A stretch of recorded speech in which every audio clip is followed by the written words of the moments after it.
when we look for someone to speak in front of our congregation in Toppenish, we try to find someone that has a great story, as many of you out there do. And we have a lot of students here today, and a lot of these students are facing a lot of the same adversaries and obstacles that some of us face to get where we're at today. But he has a great story. That's why I invited her to speak today, or we invited her to speak today, and she accepted. So, with no further ado, Mayor Toppenish Elpidia Saavedra. Thank you. Yes, and I'd like to just thank everyone that invited me. I consider it a great honor to be speaking here in front of each and every one of you. The Reverend Martin Luther King had a dream of freedom from segregation and discrimination.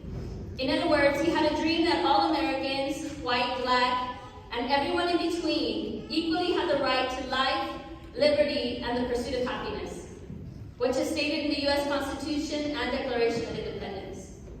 Because of Martin Luther King's efforts and those fighting for equality, I have been able to be successful and have accomplished many of my dreams over the years. We are all on a journey, actively working toward life, liberty, and the pursuit of happiness.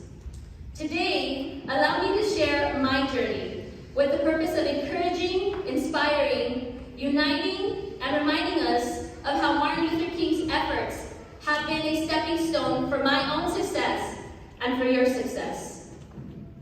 I want to encourage you to value the price that was paid by the leadership, efforts, and struggles of others for your sake and for mine. Leadership is not easy. Many times, people want to be in the spotlight, and few are willing to stand in the gap. It is riddled with loneliness, discouragement, and pain and disappointment. Criticism is an ever-present value as well in the lives of leaders. Martin Luther King was labeled as trouble and called the most notorious liar in the country by the head of the FBI at the time, J. Edgar Hoover. Have you ever been labeled by someone? Have you ever been told that you're trouble? Has anyone ever told you that you will accomplish nothing? The efforts of Martin Luther King and his supporters came at a high price. For people that supported nonviolence, they faced violence many times. Martin Luther King, he was arrested over 20 times for his protesting. Over 20 times. Attacked physically on several occasions and even stabbed. His property was damaged, his home bombed, and it was even set on fire. He and his family were threatened with death, and Martin Luther King was eventually shot and killed before he turned 40. And he paid a very big price with his own life. The price paid by those that came before us to give us opportunity must be respected and valued. It must be respected and valued. And I encourage you today to do that. Can you think of someone that has paid a price and struggled for you, for your efforts, for your opportunities? I can. That person is my mom. Elpidia Saavedra, also known as Patty.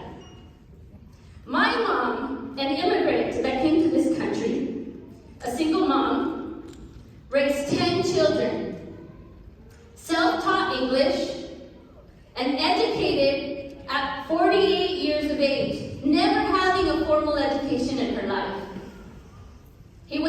My mom went back to school at 48 years old, and she got a bachelor's at 53 years old from Heritage University.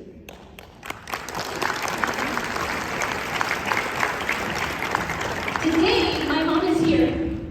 One of my greatest supporters. Mom, please stand.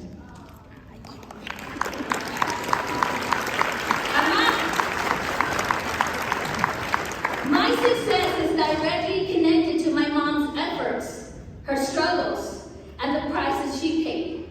I respect her efforts. Ama, mírame ahora. Who would have ever thought that one of her children would be the mayor of the city of Toppenish? Right, Mom? You didn't think. And certainly not me, right? I want to inspire you to look beyond your current circumstances with hope and determination. The Reverend Martin Luther King did not allow his life circumstances to hold him back. He lived in a time segregated in society, where education was segregated, where one could not eat where they wanted to based on the color of their skin, where people were not allowed to vote if they were a minority, or sit on a bus where they desired, or use public facilities. There was a great lack of racial equality. And yet he valued an education. Both his father and grandfather were educated men in a time where racial discrimination and inequality reigned. Segregation was everywhere to be seen. He led with hope and determination for racial justice and equality, not just for the African American community, but for all minority community. That includes you, and that includes me. Martin Luther King inspired people with his life and his service. He lived his life serving others, and he also died serving others. I want to inspire you to look beyond your circumstances with hope and also determination. I have often said that I am a walking statistic. I came from a single-parent household and raised by my mom. Came from a large, poor family. Does anyone here remember the cheese line across the street from this very school? I used to stand in that cheese line. We weren't just farm workers. I remember getting up at 4 in the morning to go pick asparagus, not far from here. And then afterwards having to come home and shower and be dropped off right here in front of this middle school to come to school. And then afterwards, at 3:30 in the afternoon, we'd go back and pick asparagus again with my family. I dropped out of high school at the age of 16. I was a teen mom. Uneducated and poor, as a young adult, on welfare. Yes, I was a walking statistic. I was angry at the world. Maybe because of my struggles. Maybe because my life didn't seem easy. I was violent at times. And I was labeled as a black sheep with no hope. I have experienced abuse of every kind, criticism and discouragement and rejection. I dare to say that many people in this room today remember the Elpidia from back in the day. Maybe many of you have similar stories. I know we do. I know we do because we come from this community. However, I chose not to allow my circumstances to hold me back. I became a loving and supportive mother, a wife with a supportive husband. I sought an education, and I received my Associates of Arts and Science degree, a bachelor's degree in dental hygiene, and currently I'm in grad school working on a master's in business administration. And I am also, thank you.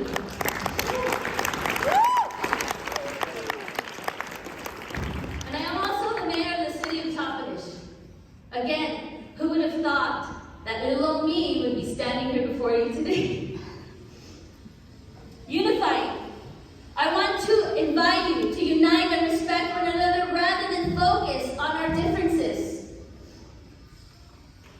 In a website called blackpost.org, it reports that in 1975, the Southern Christian Leadership Conference was created, with 60 black ministers and civil rights leaders met in Atlanta, Georgia.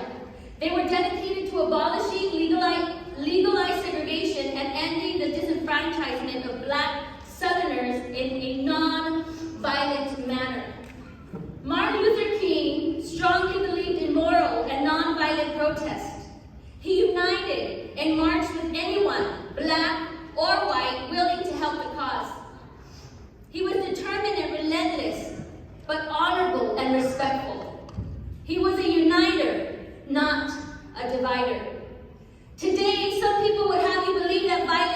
answer.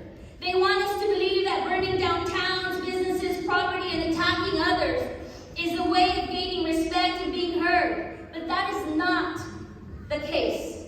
Martin Luther King set that example. We can be persistent and determined without being violent. We can be relentless and accomplish great things through peaceful protest and clear communication. We can stand against social injustices, inspiring unity and not division. When I was young, I was angry at the world, but over the years I have made friends, many of which are white, black, and some that have different personal views than my own. And through mutual respect, I have been blessed by every single one of those relationships. Here, I want you all to look around you. Look at the people that are here. We are all different. Some of us are black. Some of us are white. Some of us are brown and a little bit in between. We are different from the outside. But let me ask you today, do we all not live in America? Is this not our country? Is this not where we work and where we sleep? Where we are raising our children? Where we are working and helping others? Do we all not live together in the same communities? So rather than looking at each other's differences, we need to look at what unites us. At the values that we have that we share. Family, country, love for our neighbors. And then work together, even with our differences, to accomplish great things. Together we can do it. Juntos lo podemos hacer.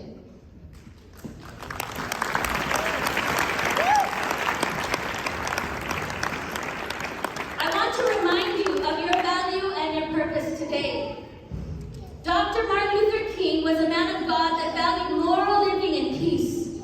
He was a man of prayer and purpose. He chose to believe that God had a calling for his life, and he chose to live a life of service to others.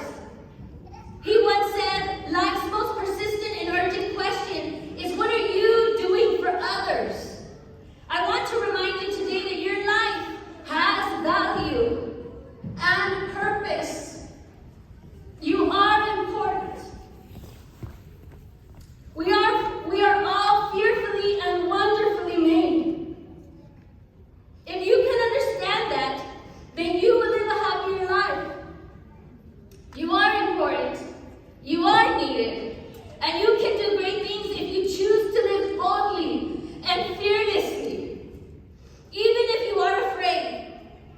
Even if you feel unsupported and alone. Surround yourself with people that love you and that will be honest to you, that will encourage you, that will be faithful, and that will counsel you and guide you.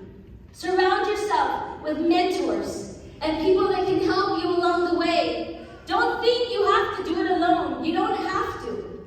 But you have to be willing to accept the help, to ask for the help, to communicate your needs rather than suffering by yourself. You are important and you are needed, and I want to remind you of that today.